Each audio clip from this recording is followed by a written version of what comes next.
décisions en matière de contentieux. Rendez-vous traditionnel de début d'année, l'audience solennelle de rentrée du tribunal judiciaire de Sarreguemines.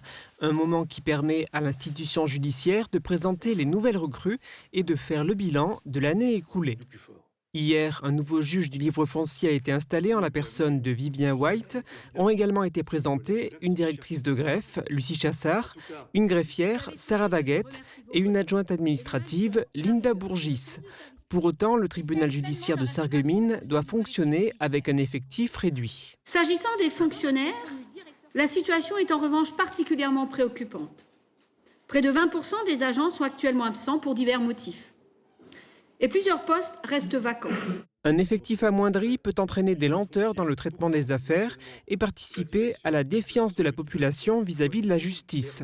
D'après des données publiées par le ministère en 2024, seuls 49% des personnes interrogées déclaraient faire confiance à l'institution judiciaire. Il nous appartient de restaurer et de consolider la confiance du public.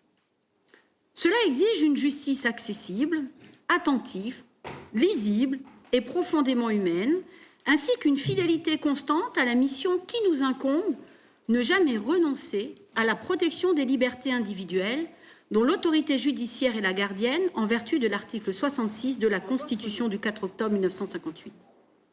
Cette confiance en la justice, aujourd'hui si importante à préserver, repose sur un autre fondement essentiel, le respect attentif de notre déontologie, ce socle qui guide nos décisions, éclaire nos pratiques et rappelle à chaque instant le sens profond de notre engagement au service des justiciables.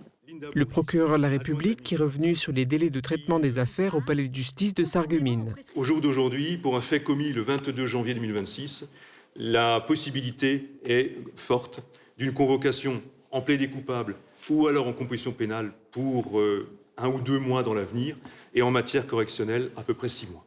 Les délais restent donc de ce point de vue-ci extrêmement favorables pour notre juridiction.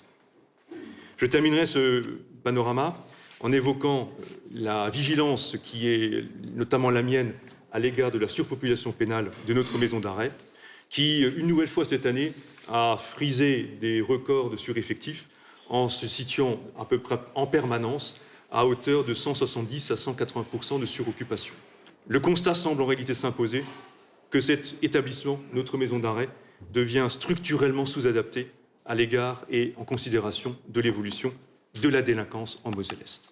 L'usage et la consommation de produits stupéfiants semblent évoluer. La constatation de la banalisation de la cocaïne, dont les saisies, sans pour autant être de quantités extrêmement significatives percées en tant que telles, mais en tout cas cohabitent très régulièrement, de plus en plus régulièrement, avec des découvertes de cannabis dont on avait une malheureuse habitude, évidemment.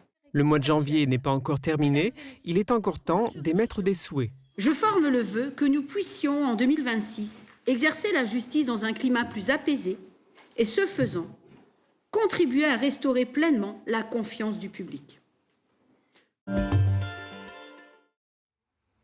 Les récompenses s'accumulent pour la boulangerie de Putelange-au-Lac. Après un label rouge pour sa baguette tradition, les prix du meilleur croissant Grand Est 2025 et de la meilleure galette aux amandes de Moselle, la galette aux amandes de la boulangerie L'Art du Pain vient de remporter le premier prix au niveau régional. Cette récompense au niveau Grand Est qualifie la boulangerie et sa galette pour la finale nationale. 19 boulangeries seront en lice. Peut-être que la meilleure galette de France 2026 sera à Putelange-au-Lac. Tous sont très concentrés pour fabriquer leur plus beau terrarium fermé. Donc ça, tous les 2 mois, il faut quand même que vous nettoyez votre paroi parce qu'il faut que ça reste toujours, que votre verre soit propre. S'il est sale, la photosynthèse ne se fait pas correctement derrière. Cela fait plusieurs années déjà que des ateliers de création sont organisés par l'entreprise Forêt de Verre à Woustviller. Le fondateur propose chez lui un atelier par semaine pour des groupes de maximum 8 personnes. Il est possible d'apprendre à créer un cadre végétal, un kokedama, soit une boule de mousse, ou comme ici, à fabriquer un terrarium. L'atelier terrarium, en fait, il est découpé en différentes étapes. Et puis moi, j'explique aux gens, en gros, je dévoile un peu tous mes secrets pour qu'ils puissent refaire chez eux les terrariums s'ils en ont envie. Donc moi, ce que je fais, c'est que je vais quand même vachement orienter les explications sur tout ce qui est écosystème, le rôle des insectes, des champignons, etc. Puisque finalement, c'est un peu ça l'intérêt, quoi. Pour créer un mini-écosystème dans un pot de verre, chaque élément compte. De la terre aux pierres, en passant par les plantes utilisées et même la disposition. La règle principale, et c'est souvent là où les gens ont le plus de mal, c'est d'éviter tout ce qui est symétrie au maximum. C'est-à-dire, pour que ça ressemble à quelque chose de naturel. Et ça, c'est plutôt la deuxième règle, c'est varier les échelles au maximum. On dit qu'un terrarium réussi, en général, c'est un terrarium où on a l'impression qu'on pourrait se mettre en miniature et se balader dedans. Les participants du jour étaient venus en famille pour découvrir cette activité. Alors c'était vachement bien, c'était vraiment très bien.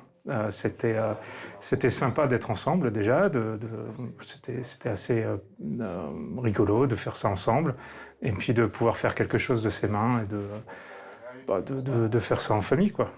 Déjà, le terrarium en soi, c'est un bel objet qui convient à tout le monde. Et puis, on a eu vraiment beaucoup d'explications, donc ça permet de recréer des terrariums chez nous. Il possède également sa boutique où il propose de nombreux éléments de décoration végétale vivante ou figée et même des bijoux végétaux. Radio Studio 1, 105.8, la radio qui pulse entre Beach et Sarreguemines. De la pop, du rock, des années 80 et une équipe qui vit la musique à fond. Radio Studio 1. Super U Rohrbach vous accompagne au quotidien et par tous les temps. Il fait trop froid pour sortir faire les courses? N'hésitez plus, commandez en ligne, on s'occupe de la préparation. Drive ou livraison, disponible en toute saison. La météo avec U, commerçant autrement. Bonjour tout le monde, côté météo, la matinée de demain débutera sous les nuages et quelques averses, mais en seconde partie de journée, le ciel va finir par se dégager pour laisser place à de belles éclaircies. Côté température, les minimales iront de -1 à 2 degrés et les maximales de 7 à 8 degrés. Demain, nous fêtons les François et il fera jour de 8h16 à 17h18. On gagnera 3 minutes de soleil. Passez tous encore une belle journée et un excellent week-end.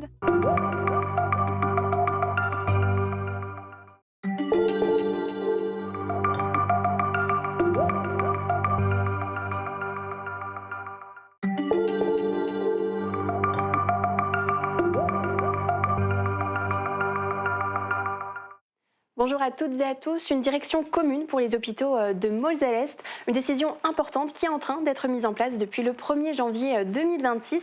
Et c'est François Gasparina qui en sera à la tête et c'est mon invité du jour. Bonjour. Bonjour. Merci beaucoup d'être avec nous aujourd'hui. Alors François Gasparina, vous êtes déjà le directeur des hôpitaux de Sarreguemines depuis le 1er décembre 2022. Et depuis ce 1er janvier 2026, c'est donc une direction commune qui est en train d'être mise en place avec les hôpitaux de Forbach, qui regroupe également l'hôpital Lemire de Saint-Avold.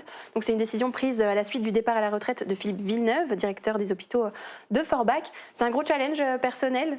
Oui, alors c'est un enjeu important et une confiance importante qui est donnée par nos instances sur ce sujet. Alors l'idée c'est de comprendre ce que ça va changer concrètement de l'offre de soins pour les personnels et les patients.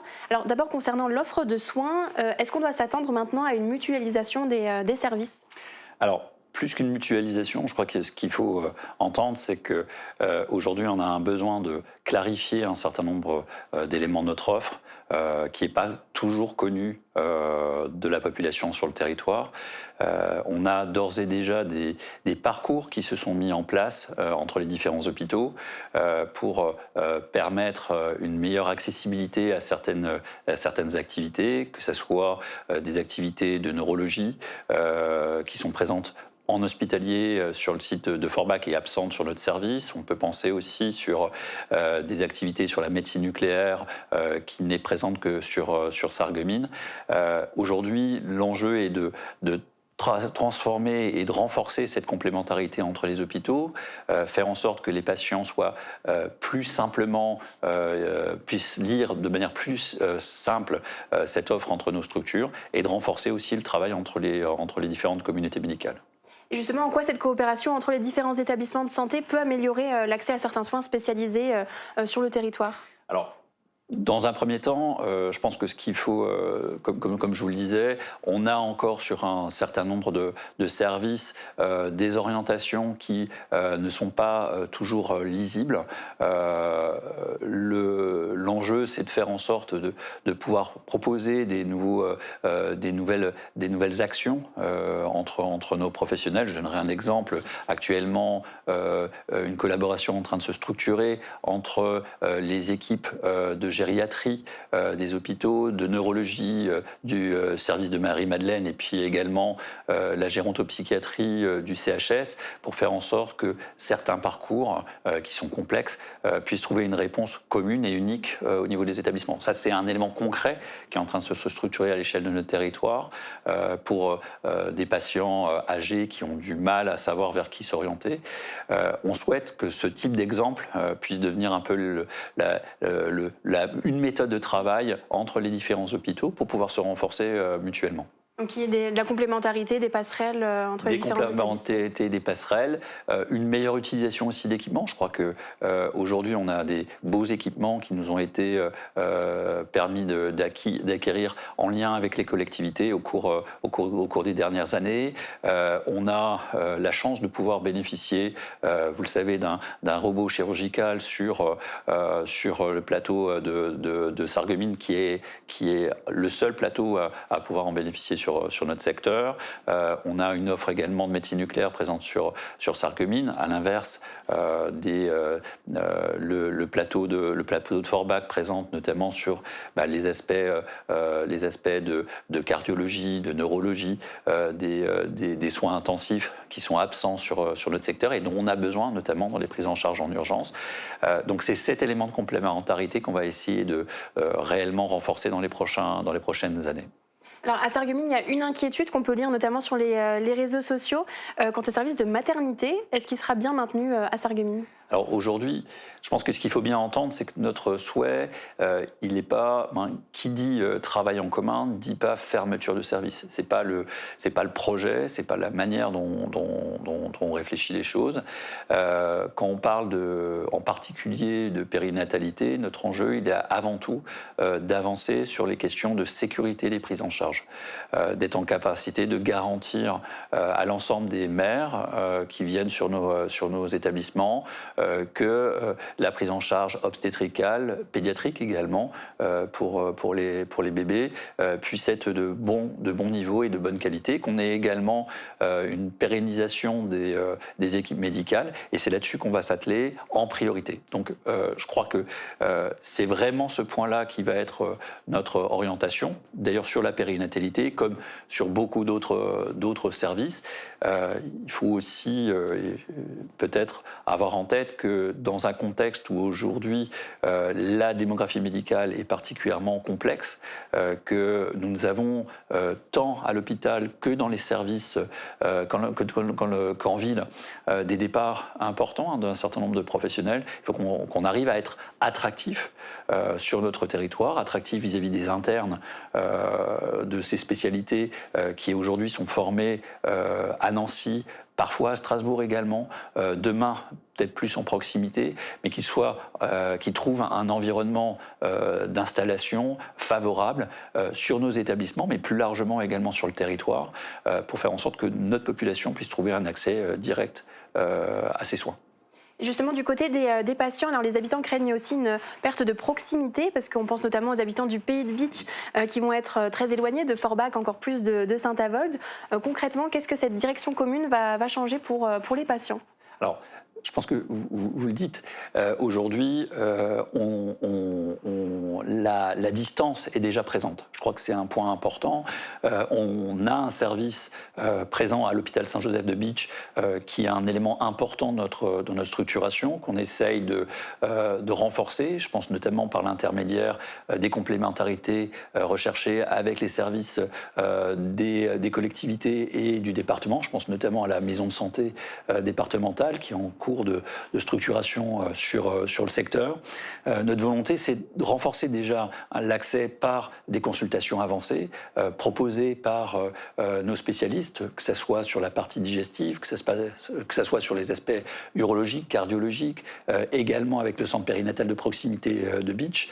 Un élément qui est aussi co-construit, vous le savez peut-être, depuis plusieurs années, avec les collègues également des hôpitaux alsaciens et en particulier des hôpitaux universitaires de Strasbourg.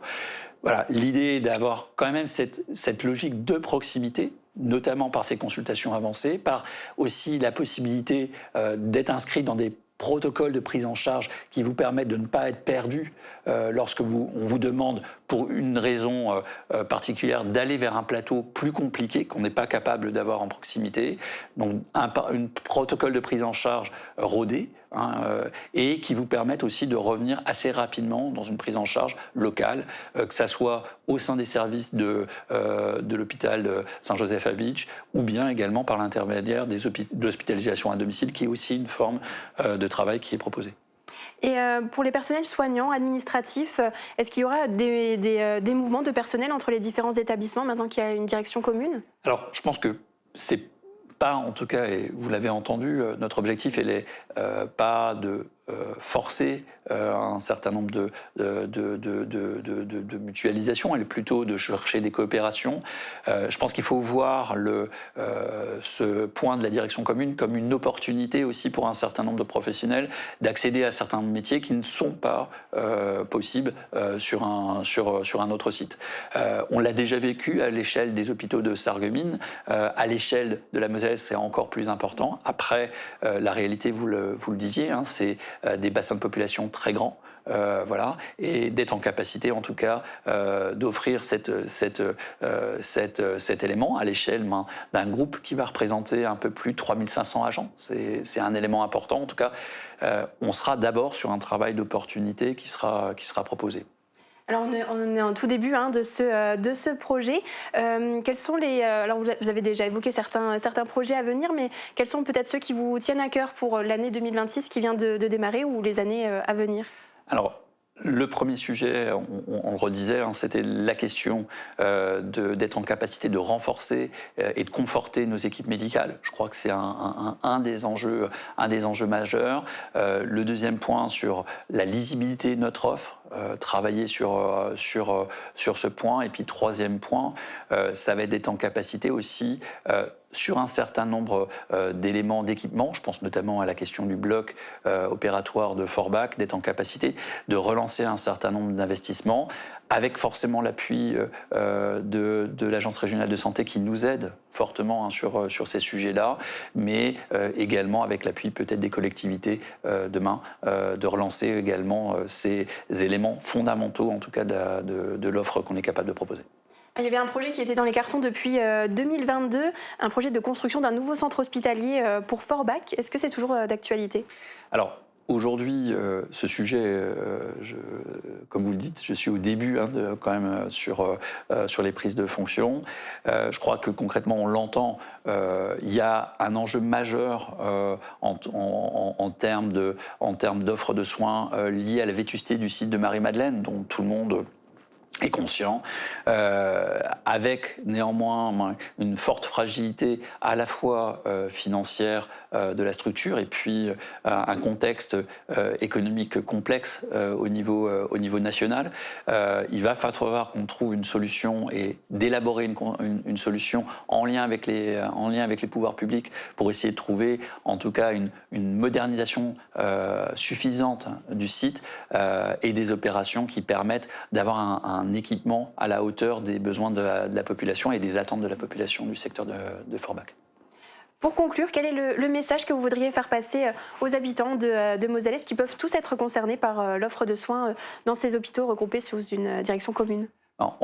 Peut-être la première chose, c'est qu'on travaille et on souhaite continuer à travailler main dans la main en lien avec aussi nos partenaires libéraux des communautés professionnelles territoriales de santé pour leur proposer en tout cas une offre de très bon niveau, de renforcer le niveau de qualité pour que la confiance vis-à-vis de nos établissements soit là, et d'autre part, d'être en capacité aussi de leur proposer demain un niveau technique et technologique qui fasse la fierté, comme on peut l'avoir, vous avez pu le voir sur certains classements du Point, sur certains secteurs, d'être en capacité d'avoir encore d'autres services qui soient en capacité de faire montrer que la Moselle-Est est en capacité de proposer une offre de haute qualité en soi.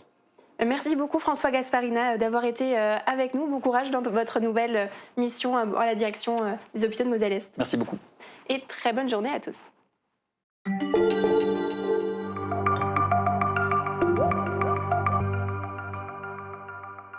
Bonjour à toutes et à tous et bienvenue dans l'Info Expresso. Cette semaine, il ne fallait pas manquer le reportage sur les élèves du collège de Rohrbach-les-Bitches qui se mobilisent contre le harcèlement scolaire. Ils ont réalisé un court-métrage qui sera présenté dans le cadre d'un concours national. Ce sont les collégiens qui ont imaginé et écrit l'ensemble du scénario. Pour le tournage et le montage, c'est une collaboration avec Mosaïque Cristal puisque c'est Marc Huder, également parent d'élèves, qui s'en est chargé. Une journée de tournage entièrement réalisée à l'iPhone avec des scènes pas toujours évidentes à mettre en place, notamment celle-ci où tout le monde devait être coordonné pour entrer dans le champ au bon moment pendant que le réalisateur allait en marche arrière. La lumière aussi était à gérer. Marc Huder a d'ailleurs mis à contribution les élèves pour que la scène soit bien éclairée dans cette grande pièce avec plusieurs figurants. Et allez voir l'intégralité de notre reportage sur notre site internet. Les élèves y expliquent l'importance de se mobiliser contre le harcèlement scolaire. Notre journaliste Thibaut Desmerlet était à la scierie Leichnam à Bitche pour un reportage. Il a pu suivre tout le fonctionnement de la scierie. À titre personnel, ce sont toujours des expériences enrichissantes. Et pour tourner ce plan en particulier dans une cabine, c'était très étriqué. Il y avait plusieurs journalistes ainsi que le sous-préfet en visite dans l'entreprise. Grâce à l'iPhone et au grand angle, il a pu le faire. Ça aurait été un peu plus compliqué avec une caméra classique. Allez découvrir ou redécouvrir ce reportage sur une entreprise locale en pleine évolution. Et hier a été diffusé un reportage sur la parité homme-femme dans les conseils municipaux. On a souhaité vous donner la parole. Nos journalistes se sont donc rendus au centre-ville de Sarreguemines pour vous tendre le micro. Un exercice journalistique loin d'être facile, car on tombe régulièrement sur des personnes qui ne souhaitent pas passer à la télévision, ce qui est totalement compréhensible. Ça peut donc prendre beaucoup de temps à nos équipes pour arriver à trouver des volontaires qui donnent des avis différents sur une question. Au final, elles ont obtenu des réponses très intéressantes. Elles ont peur peut-être des hommes, ce qu'ils vont penser d'elles, alors qu'elles sont fortes. Il faut sortir de vos cuisines, mesdames, vous êtes fortes. N'oubliez pas, mesdames, c'est nous qui avons fait ces hommes. Ils ne se sont pas faits tout seuls, on les a portés pendant 9 mois. Ils ne se sont pas faits tout seuls. Donc nous, on est les guerrières. Voilà, mesdames. L'intégralité du micro-trottoir et du reportage complet sur les femmes engagées dans la politique locale est disponible en replay sur notre site internet. Et une nouvelle chance de remporter un ticket de cinéma. Pour cela, répondez à cette question. Dans quelle scierie de l'arrondissement a-t-on réalisé un reportage cette semaine? Donnez-moi votre réponse dans les commentaires de cette publication sur notre page Facebook. Bonne chance à tous et à la semaine prochaine.